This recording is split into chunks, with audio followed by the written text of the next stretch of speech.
Nació Íñigo, no Ignacio, hijo de nobleza vasca, criado entre castillos de piedra, escudos de armas e ideales de honor. Desde pequeño, lo que brillaba en sus ojos no era el altar, sino la espada. Soñaba con guerras, conquistas y glorias humanas. Íñigo quería ser caballero, de aquellos que dejaron su nombre grabado en canciones heroicas y recuerdos de batallas. Era valiente, orgulloso, impulsado por una fe todavía ciega, no en el Espíritu Santo, sino en su propia fuerza. La Biblia era todavía un libro lejano para aquel joven cuyo corazón ardía por medallas, no por oración, pero como el amor de Dios actúa en silencio, lo que parecía una vida prometedora a los ojos humanos estaba a punto de quedar completamente destrozada. La pregunta que resuena es, ¿cuántos de nosotros también nos engañamos con logros que no nos salvan? El turno llegó con el rugido de los cañones. Pamplona, 1521. Dirigió valientemente la defensa de la ciudad contra los franceses. No se rindió, incluso cuando todo parecía perdido, pero una bala de cañón atravesó la pared y, con ella, sus certezas. Sus huesos quedaron aplastados, su pierna destrozada. Tu honor militar, herida más profunda que el cuerpo, el orgullo de aquel guerrero fue derribado al suelo. Y allí, en medio del dolor y las ruinas, la voz de Dios comenzó a susurrar. No en el trueno, sino en el silencio de la humillación. ¿Alguna vez el Espíritu Santo te ha alcanzado en un momento como este? ¿En otoño nunca imaginaste que sufrirías? Durante meses, confinado en cama, Íñigo agonizó. No hubo victorias, ni aplausos, ni armaduras, solo silencio y un alma inquieta. Para distraerse, pidió libros sobre caballería. Pero Dios, con su divino sentido de la ironía, puso en sus manos las vidas de los santos. Allí, mientras leía sobre Jesús, María, San Francisco y Santo Domingo, algo empezó a moverse. No era fiebre, era esperanza, fe. ¿Y cómo no conmovernos ante el modo en que el amor de Dios visita los corazones más endurecidos? ¿Alguna vez has experimentado este tipo de visita? El que cambia no solo la rutina, sino el curso de la existencia. Lo que comenzó como curiosidad se convirtió en una pasión espiritual. Íñigo comenzó a desear no las victorias del mundo, sino las promesas de Dios. El Espíritu Santo comenzó a moldear ese corazón orgulloso. Sus batallas imaginarias ahora se centraron en la guerra contra el pecado, contra el orgullo, contra las ilusiones de este mundo. Él comenzó a orar, no como alguien que repite palabras, sino como alguien que busca la salvación. Cada palabra era un grito del alma, una sed de significado. Fue allí, en el secreto de su habitación y en el dolor de su cuerpo, donde nació el nuevo Ignacio, aquel que cambiaría las espadas por cruces y las batallas por retiros espirituales. Pero ¿cómo abandonar todo lo que se ha ido? ¿Cómo podemos romper con el pasado cuando está tan arraigado en nuestra identidad? Esa fue la siguiente pelea. Tras su recuperación, Íñigo renuncia a la nobleza, a la vanidad y al título. Decide hacer una peregrinación al santuario de Montserrat, donde se confiesa y deja su espada a los pies de la Virgen María. Una escena impactante, digna de un cuadro. Un ex caballero entregando el arma que una vez representó todo. Ahora quería seguir a Jesús con todo lo que tenía. ¿Y tú? ¿Ya has entregado tu espada? ¿Has renunciado a lo que parecía ser tu mundo para abrazar las promesas de Dios? Desde Montserrat parte hacia Manresa. Allí, el silencio y la soledad se hacen dueños de sí. Él ora durante horas. Rápido, él hace severas penitencias y comienza a escribir. Sí, ahí nacieron los famosos ejercicios espirituales, una guía para sumergirnos en el amor de Dios, que muchos todavía hoy utilizan como camino de oración. Pero al principio, Íñigo todavía lucha con dudas, angustia e incluso pensamientos de desesperación. Ve a sí mismo como indigno, frágil, pecador. Y quizá tú también te hayas sentido así. Pero allí, en el barro del corazón humano, comenzó a brillar la luz del Espíritu Santo. No fue una transformación rápida. La salvación es un proceso, no un clic. Ignacio comenzó a experimentar visiones, consuelos espirituales y una creciente intimidad con Jesús. Se dio cuenta de que los deseos que antes parecían suyos, ahora venían de Dios. La Biblia se convirtió en su alimento.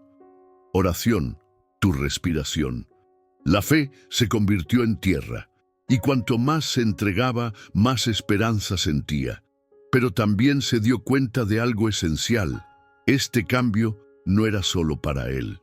Fue para el mundo, fue para nosotros. Y aquí surge la pregunta: ¿alguna vez tu dolor ha generado algo más grande que tú? Hoy, cuando miramos atrás al comienzo de esta historia, es imposible no ver el amor de Dios uniendo todo. Del castillo de Loyola a la cama del hospital, de la vanidad a la entrega, de la oscuridad a la fe.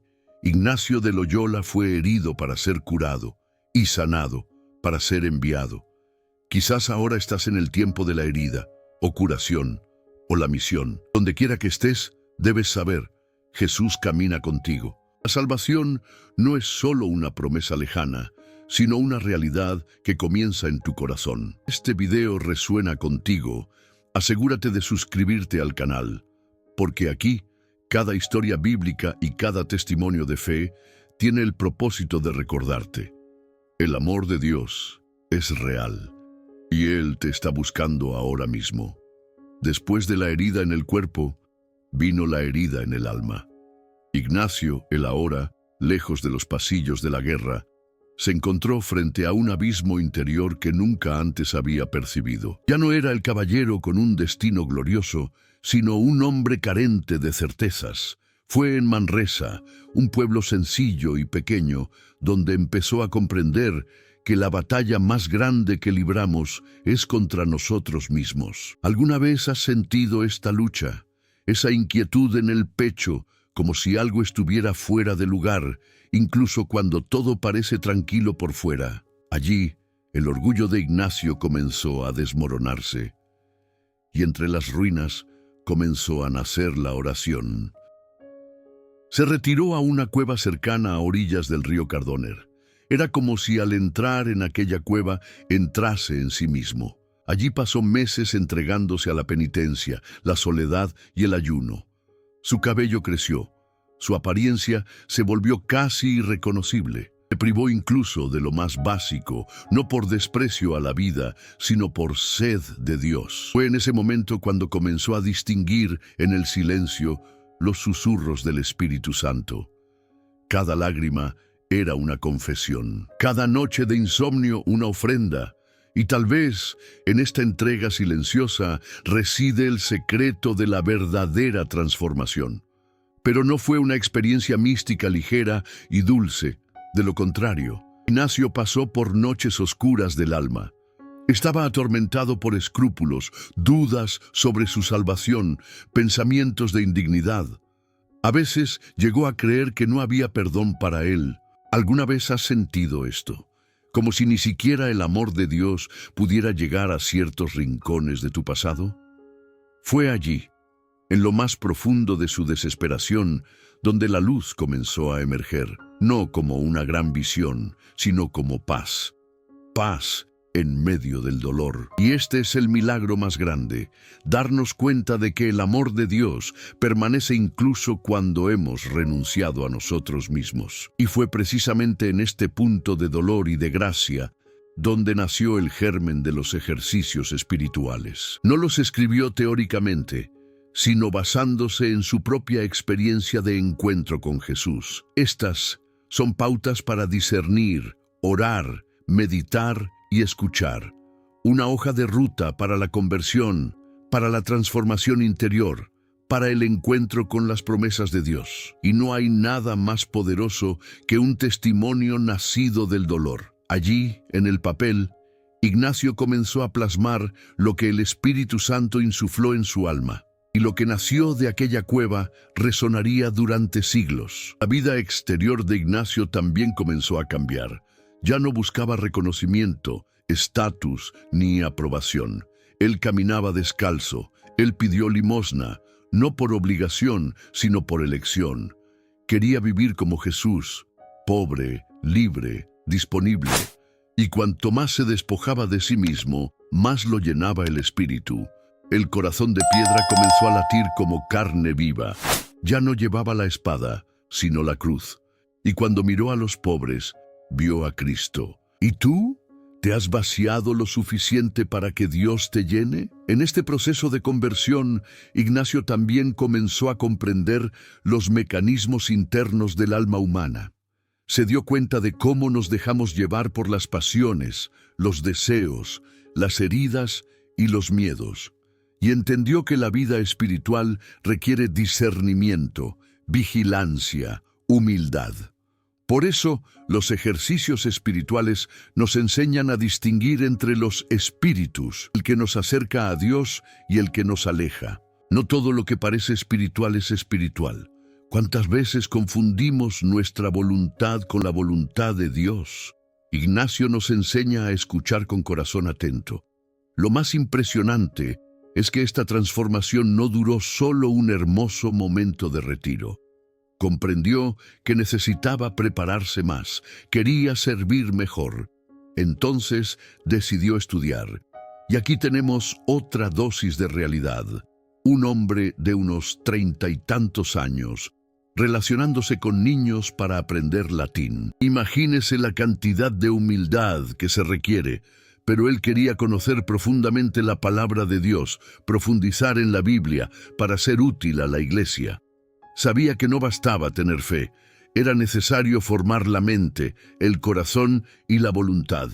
Una poderosa lección para todos nosotros. La fe y la razón no son enemigos, son aliados en el camino de la salvación. Y así, de caballero vanidoso, Ignacio pasó a ser peregrino de Dios. La penitencia no era solo un castigo, sino un camino hacia la libertad. Ya no se condenaba a sí mismo. Él se ofreció, y en esa ofrenda total floreció la esperanza. No la esperanza superficial, sino la que nace de lo más profundo del alma, donde habita el Espíritu Santo, la que nos permite creer en lo imposible, incluso frente a nuestros pecados, quien nos invita a seguir a Jesús, aún sabiendo que somos frágiles, lo cual nos recuerda tiernamente que el amor de Dios es mayor que nuestro pasado. Este vídeo te está haciendo pensar. Deja tu comentario abajo. Cuéntanos, ¿alguna vez has vivido una fase de conversión? ¿Has experimentado el poder de la oración o sientes que todavía estás al principio del viaje? Tu testimonio puede inspirar a otros. Y no lo olvidéis, aquí en el canal tenemos muchos otros vídeos sobre la Biblia, la fe, el Espíritu Santo y las promesas de Dios. Quédate con nosotros en este viaje. Después de la cueva, el camino. Ignacio no nació santo y su vida nunca se trató de atajos fáciles ni de victorias rápidas. Después, su profunda conversión y los intensos meses de penitencia sintieron dentro de sí una llamada aún más grande: ser peregrino de Dios. No limitado por las glorias de la tierra, su corazón ardía por caminar hacia el cielo.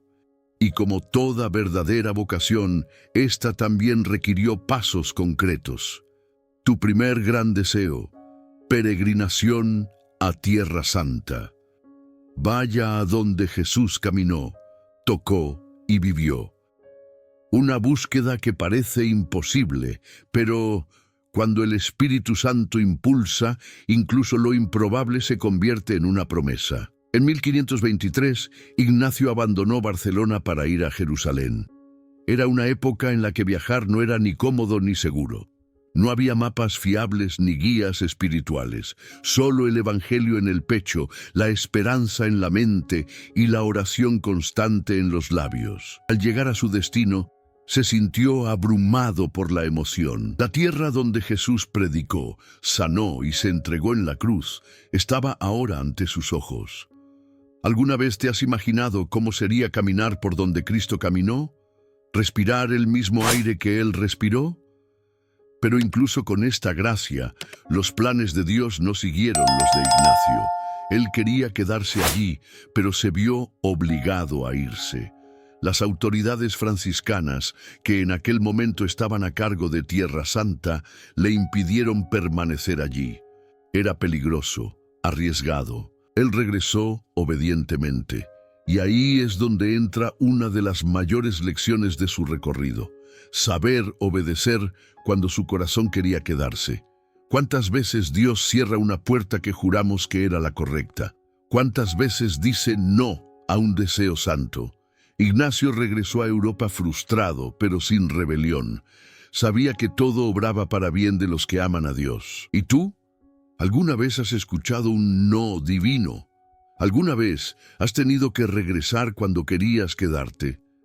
Con este regreso inesperado, decidió estudiar. Quería servir mejor, pero sabía que necesitaba prepararse. Y entonces comenzó otra etapa de su peregrinación, el camino del conocimiento. Primero fue Barcelona, luego Alcalá, Salamanca y finalmente París. Imaginemos a un hombre de unos 30 y tantos años, que en su día fue noble y soldado, sentado junto a adolescentes para aprender gramática. ¡Qué humildad! Pero además, ¡qué vista! Ignacio entendió que para proclamar eficazmente la salvación necesitaba comprender bien la palabra de Dios.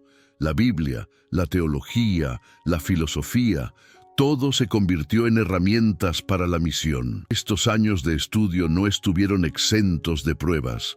Allá donde iba, Ignacio atraía miradas de admiración y desconfianza. Sus prácticas espirituales eran profundas, intensas y despertaron sospechas. Fue arrestado por la Inquisición en más de una ocasión, pero su conciencia estaba en paz. No hizo nada por sí mismo. Fue el Espíritu Santo quien guió cada paso, incluso aquellos que parecían piedras de tropiezo. ¿No ocurre lo mismo con nosotros? A veces, cuando estamos exactamente donde Dios quiere que estemos, nos enfrentamos a la mayor oposición. Pero el secreto es seguir confiando, incluso cuando todo a tu alrededor parezca estar en contra. En París, el escenario cambia. Allí conoce a jóvenes sedientos de algo más grande, entre ellos Francisco Xavier y Pedro Fabro. Juntos comparten sueños, oraciones, estudios. La amistad se convierte en una alianza espiritual. Y en un momento de gracia hacen votos de pobreza, castidad y misión. Todo lo dan a Dios. No quieren gloria, ellos quieren servir. Y entonces nació el embrión de la Compañía de Jesús, un orden diferente, marcado por la obediencia, el discernimiento y la acción. Lo que comenzó con un hombre herido y penitente, ahora se convirtió en un movimiento que cambiaría la historia de la Iglesia. La fe, cuando se vive con valentía, es siempre fecunda, pero el camino hasta la fundación oficial aún era largo. Decidieron ponerse a disposición del Papa. La Iglesia estaba pasando por tiempos difíciles. La Reforma protestante había estallado. El mundo estaba en crisis, y fue en este contexto turbulento que Ignacio comprendió. Era el momento de unir la oración con la acción, ser contemplativos en la misión, de vivir en el mundo sin ser del mundo. La Biblia necesitaba ser vivida, no solo estudiada. Las promesas de Dios debían resonar en las calles, en las escuelas, en las almas. La fe necesitaba descender del altar y llegar a la vida cotidiana. Durante este tiempo, Ignacio no abandonó la práctica de los ejercicios espirituales. Al contrario, empezó a aplicarlas a otros. Guió a las personas, les ayudó a discernir vocaciones y sanó heridas internas. Su método era sencillo, pero profundo: conducir a otros a un encuentro personal con Jesús, no con imposiciones, sino con escucha, silencio y discernimiento. Hoy en día, miles son transformados por esta misma espiritualidad. Y todo comenzó con un hombre que decidió seguir su vocación, incluso cuando el camino era incierto.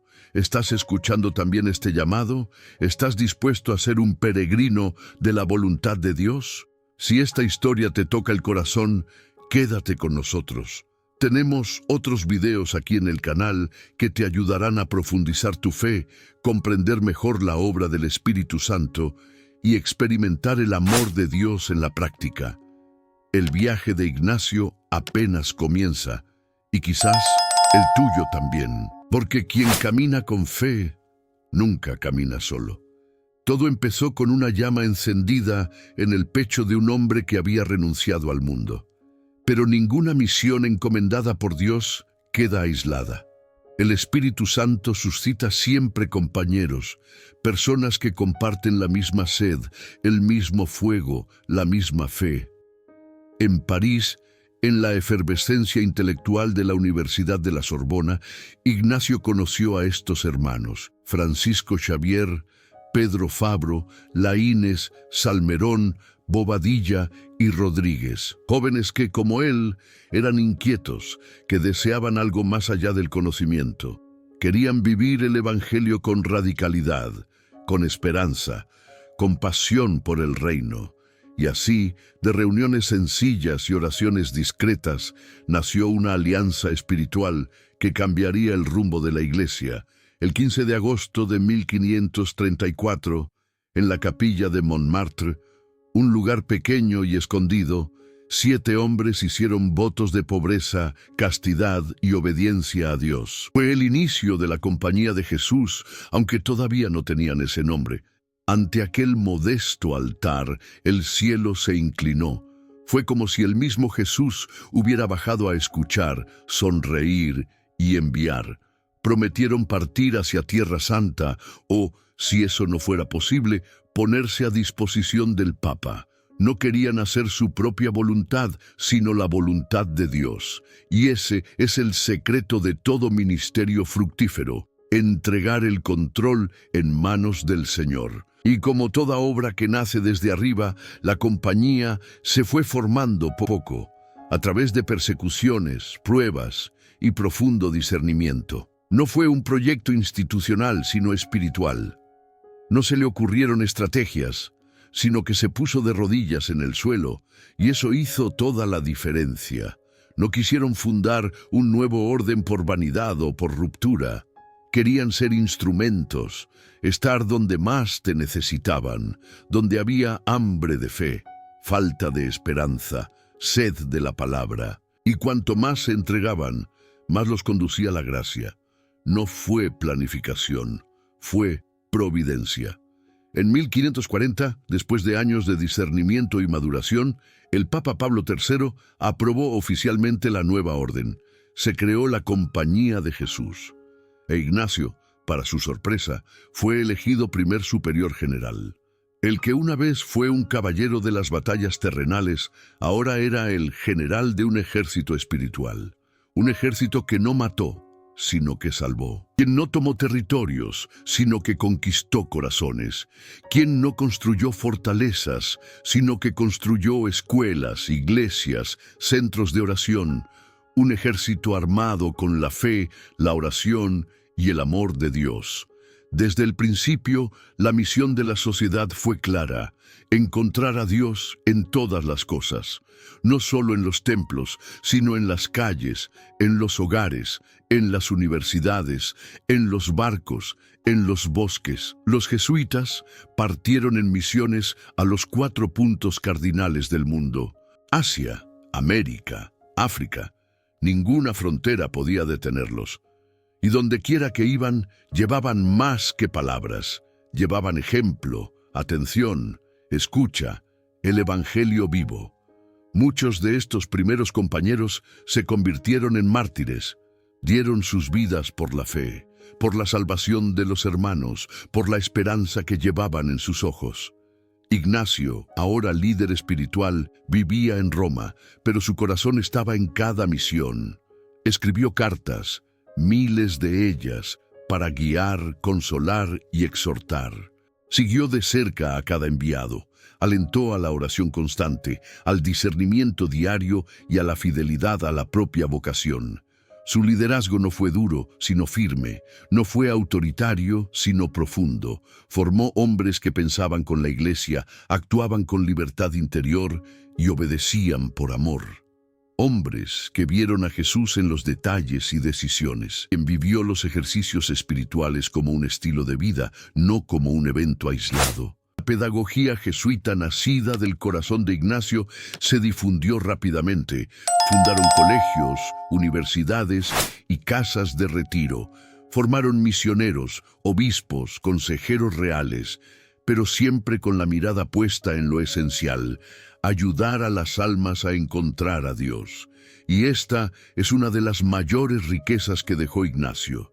Creía que todos, sin excepción, estaban llamados a la santidad, que no había vida tan común que no pudiera llegar a ser santa, que cada corazón, si es tocado por el Espíritu Santo, pueda arder de amor. Si esta historia te conmueve, debes saber esto: no es el pasado. La compañía de Jesús todavía existe hoy en día. Los ejercicios espirituales continúan transformando vidas. La pedagogía ignaciana continúa formando corazones para Cristo. Quizás estás siendo llamado a beber de esta fuente, saber más, profundizar, dejar que esta espiritualidad ilumine tus decisiones. Ignacio fue elegido superior general de la Compañía de Jesús en 1541. Y es impresionante cómo quien antes dirigía batallas físicas, ahora dirigía corazones. Su gobierno duraría hasta su muerte y estaría marcado por una fidelidad radical a la misión que Dios le había confiado. Pero no pensemos en un general cualquiera. Ignacio no dirigió su ministerio con órdenes secas, sino con discernimiento, oración y escucha atenta del Espíritu Santo. Cada decisión fue sopesada delante de Dios. En cada misión se oró. Cada nuevo compañero es recibido con celo. Él lo sabía. Más importante que mandar era formar. Y la formación se hizo con el tiempo, con la fe, con la palabra y con el amor de Dios. Roma se convirtió en su sede espiritual.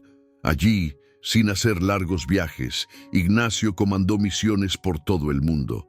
Recibí cartas de todo el planeta, misioneros en India, China, Brasil. Cada relato fue leído con atención y la respuesta no fue un simple «sigue adelante», sino un profundo consejo espiritual lleno de sabiduría y compasión. Es como si, incluso desde la distancia, lograra estar presente en cada misión, a través de la oración y la escucha. ¿Te imaginas un líder así hoy en día? Alguien que gobierna no por imposición, sino por intercesión. La estructura de la compañía era diferente a todo lo que la Iglesia había conocido. No había clausura ni horarios fijos para la oración comunitaria. La obediencia fue total, pero no ciega. Fue fruto del discernimiento espiritual. Los jesuitas tenían libertad de movimiento, pero siempre enraizados en la voluntad de Dios, en comunión con el Papa y en la misión de la Iglesia. Ignacio estableció criterios estrictos para la formación: estudio profundo de la Biblia, oración constante, capacidad de discernir los movimientos del alma. Quería hombres completos, que supieran unir la fe y la razón, la oración y la acción, el silencio y la palabra, y este modelo ha dado resultados extraordinarios. En poco tiempo, la compañía se extendió por los 5 continentes. En Brasil fueron los primeros educadores, en Asia los primeros en dialogar con culturas antiguas. En Europa restauraron la fe en las regiones sacudidas por la Reforma. Todo jesuita era un soldado de Cristo, como decía Ignacio, pero soldados de la paz, de la justicia, de la esperanza. Fue como si el Espíritu Santo hubiera prendido fuego al mundo con esta nueva forma de evangelizar. Y todo esto bajo el liderazgo de un hombre que se arrodilló más de lo que mandaba. Ignacio no era un administrador común. Él consideraba a cada miembro de la compañía como un regalo. Alentaba los talentos, pero también los corregía con caridad. Tenía los ojos de un pastor y la mente de un estratega. Sabía que la verdadera salvación de las almas dependía de la entrega total. Por eso dijo a sus compañeros: Actuad como si todo dependiera de vosotros, pero confiad como si todo dependiera de Dios. ¡Qué enseñanza tan poderosa! Es precisamente esta tensión entre acción y oración la que forma verdaderos discípulos. ¿Y tú? ¿Has estado viviendo con un equilibrio entre la fe y el esfuerzo? A pesar de tener tantas responsabilidades, Ignacio nunca abandonó la oración. Sus días comenzaban mucho antes del amanecer. Meditaba las escrituras, rezaba los ejercicios espirituales y escribía reflexiones. La Biblia era su alimento. La presencia de Jesús, su fuerza. Sintió al Espíritu Santo en los detalles, en el sonido de las cartas al abrirse, en el rostro de un novicio, en el cansancio de un misionero. Y ni siquiera en los momentos de tensión, y hubo muchos, dejó de confiar. La fe lo sostuvo, la esperanza lo guió, el amor de Dios lo conmovió. En 1553, 3 años antes de su muerte, Ignacio terminó de escribir las Constituciones de la Compañía de Jesús, un documento que no solo es legal, sino profundamente espiritual. Allí dejó el corazón de su misión: formar hombres para los demás, crear una espiritualidad encarnada en el mundo, atenta al sufrimiento humano, dispuesta a actuar con sabiduría. No era una espiritualidad de escape, sino de presencia, una nueva manera de ser iglesia. Si sientes que la fe debe ir más allá de las palabras, más allá de los templos, entonces estás bebiendo de la misma fuente que Él. El liderazgo de Ignacio fue, ante todo, una escuela de santidad. Demostró que es posible mandar sin dominar, que es posible obedecer sin ser anulado, que la iglesia es viva, dinámica, cuando se deja guiar por el Espíritu. La Compañía de Jesús no fue un reflejo de su personalidad, sino de su dedicación. Había dejado de ser caballero, pero nunca dejó de luchar. Ahora por las almas, por la salvación, por la gloria de Dios. Y ese legado permanece. Está en los colegios jesuitas, en los misioneros, en los retiros, en las páginas de la Biblia, abiertas con amor. También es ahí donde escuchas este video ahora. Ahora continuamos con el tema 6, el fuego que purifica, los ejercicios espirituales y la revolución interior de Ignacio, respetando la estructura narrativa emocional, devocional y estratégica para una alta retención. Si hay un legado que resume toda el alma de San Ignacio de Loyola, ese legado se llama Ejercicios Espirituales. No es solo un libro, no es solo un método. Es una experiencia transformadora que toca las fibras más íntimas del corazón humano. Una propuesta audaz: parar, callar, escuchar, discernir y luego elegir. Y elige bien, elige a Dios. Ignacio no solo quería convertir al mundo, quería que cada persona pudiera convertirse a sí misma, y los ejercicios espirituales eran el camino seguro para hacerlo. Pero ¿cómo surgió esta joya espiritual? Fue durante los largos meses de convalecencia en Loyola que Ignacio comenzó a darse cuenta de que los pensamientos de Dios dejaban su alma en paz, incluso cuando requerían sacrificio. Los que vinieron del mundo trajeron inquietud, aun cuando prometieron placer. Esta diferencia marcó profundamente y tu espíritu, y fue allí donde germinó el embrión del discernimiento. A lo largo de su peregrinar, esta intuición fue madurando. En Manresa, frente al río Cardoner, experimentó algo que solo puede llamarse una revelación. Su alma fue invadida por una luz que le hizo comprender los misterios de la fe, no como teólogo, sino como persona apasionada. A partir de ese momento empezó a escribirlo todo. Estas notas se convertirían más tarde en los ejercicios espirituales. No son un manual rígido, sino una invitación a sumergirse.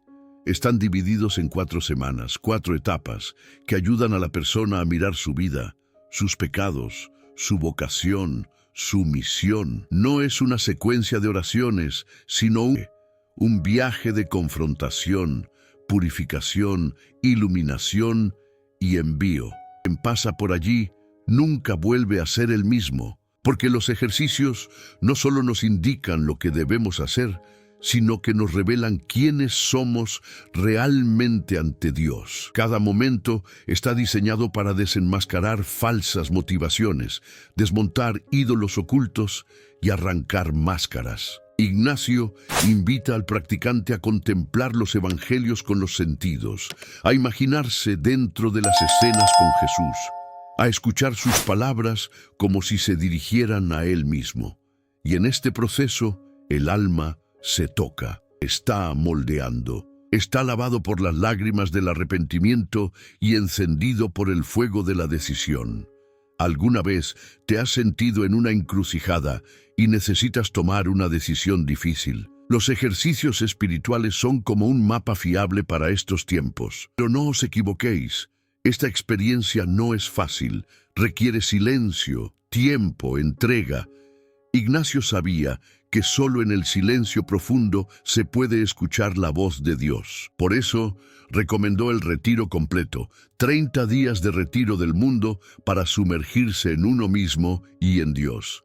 Sin embargo, también adaptó el método para retiros más cortos, accesibles a personas con vidas activas. Su genio residía precisamente en esto, hacer accesible a todos una experiencia mística profunda. ¿Y el resultado de esto?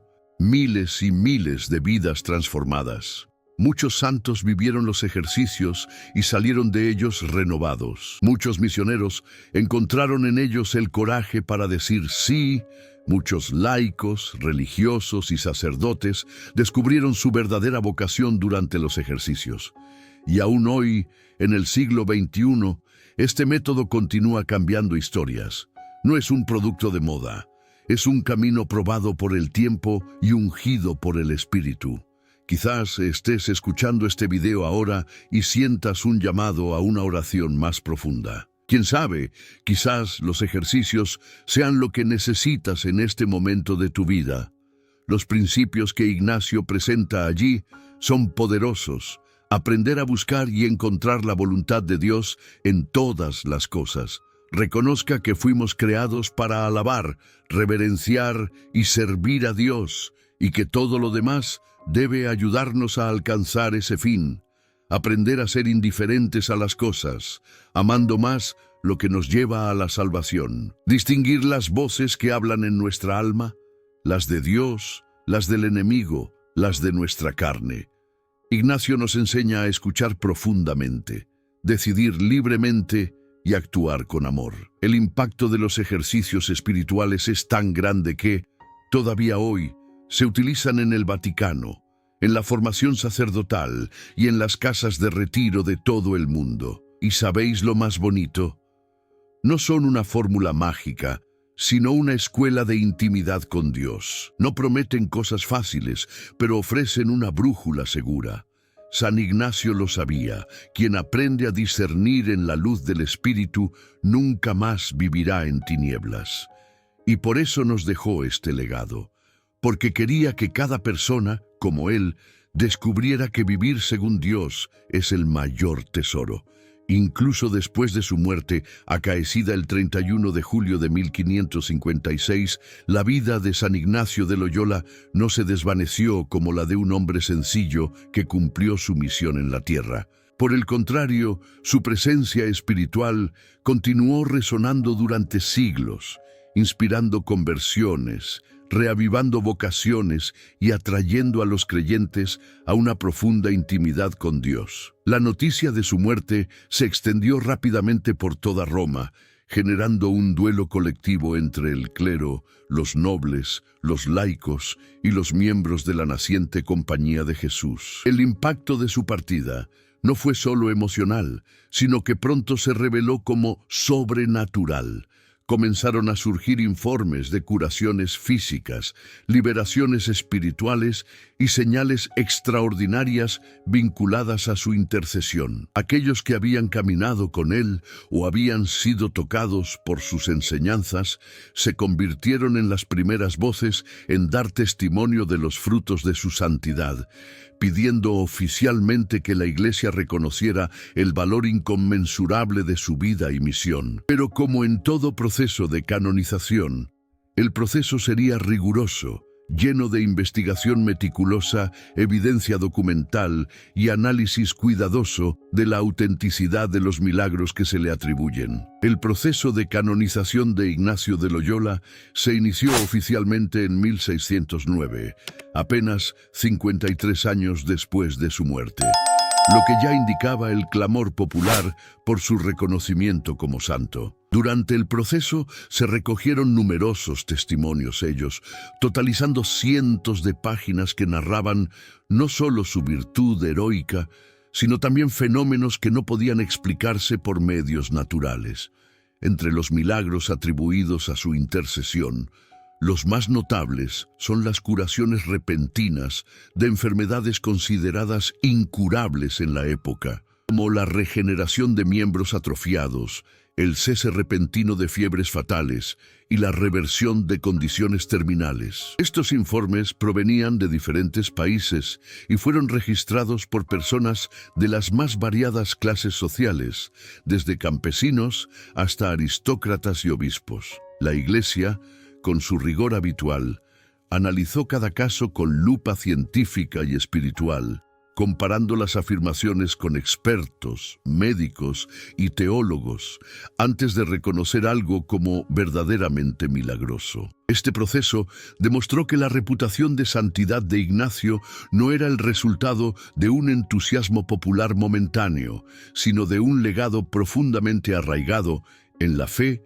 y la razón. Recién en 1622, el Papa Gregorio XV proclamó oficialmente la canonización de Ignacio de Loyola junto a ejemplos de fe como Francisco Javier, Teresa de Ávila, Felipe Neri e Isidoro Labrador. La ceremonia fue un evento memorable que reunió a fieles de todo el mundo católico en la Basílica de San Pedro en Roma, en una celebración que exaltó no solo la santidad individual, sino también el poder transformador de la fe vivida radicalmente. La canonización fue el sello de reconocimiento de la Iglesia de que Ignacio no solo siguió fielmente a Cristo, sino que también se convirtió en un modelo para generaciones. No se trataba de premiar sus obras como se hace un héroe nacional, sino de destacar la acción sobrenatural de Dios que a través de él había obrado maravillas. La compañía de Jesús,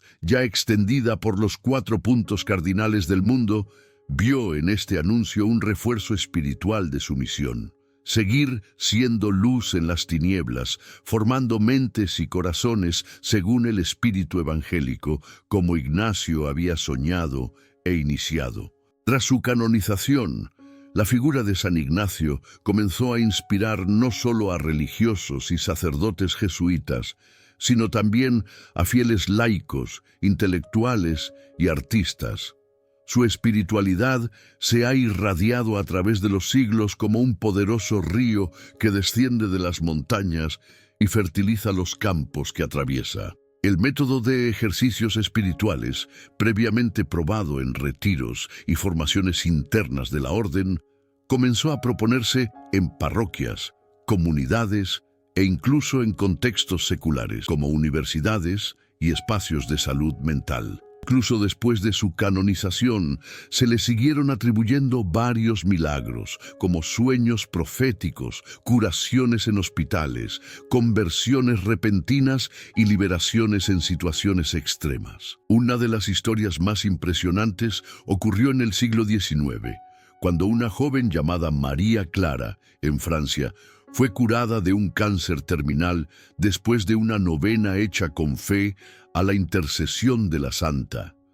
Casos como este reforzaron la percepción de que Ignacio no era solo un nombre del pasado, sino una presencia viva y activa en el cuerpo místico de la Iglesia.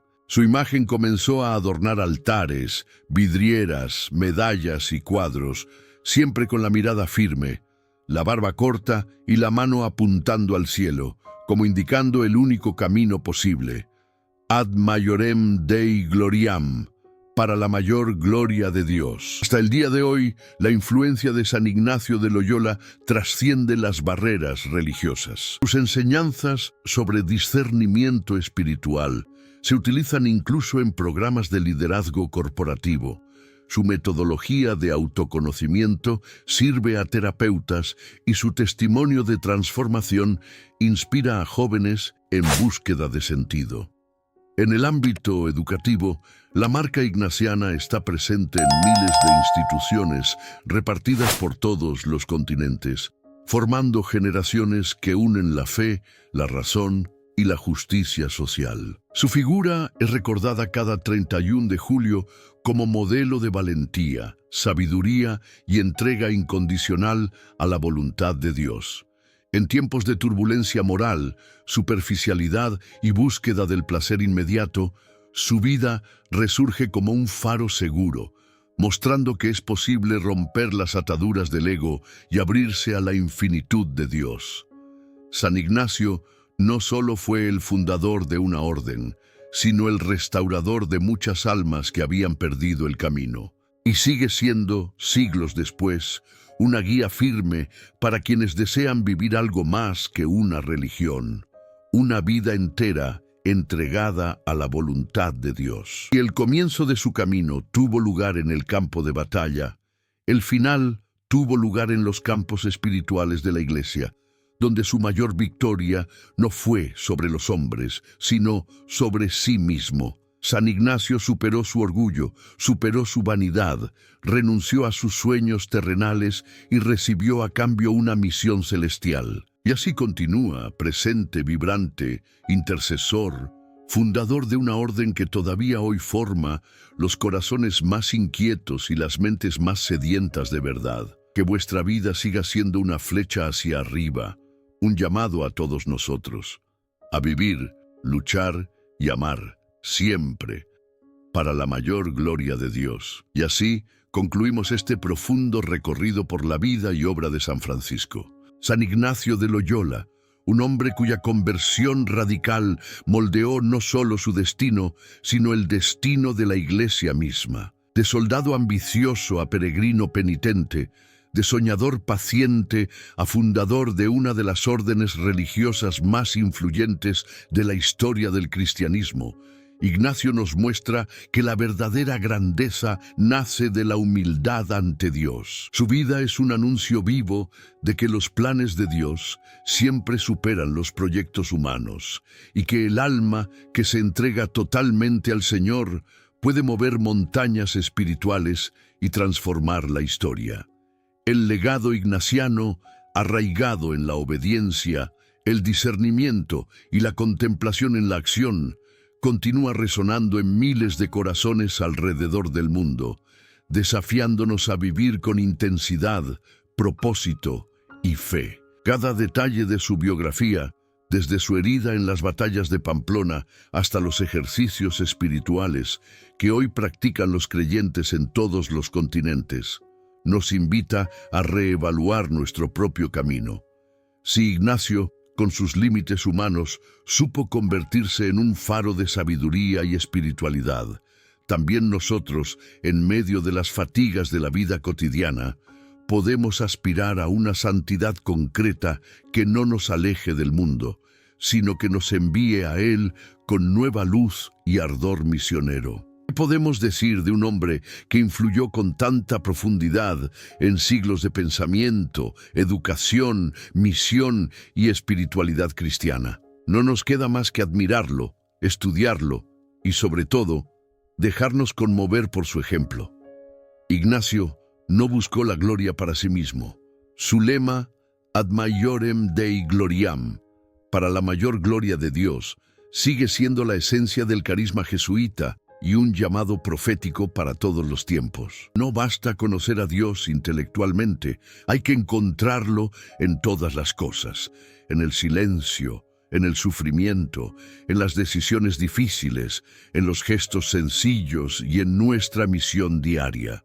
No es casualidad que de las filas de la Compañía de Jesús hayan surgido santos, educadores, líderes espirituales y pensadores. Es el fruto de un árbol regado con profunda oración, disciplina interior y pasión apostólica. El mundo ha cambiado, pero el espíritu ignaciano sigue siendo relevante, quizás más necesario que nunca. Frente a un siglo en búsqueda de sentido, donde el ruido interior y exterior sofoca el silencio del alma, la espiritualidad de Ignacio se erige como antídoto contra la superficialidad y la indiferencia.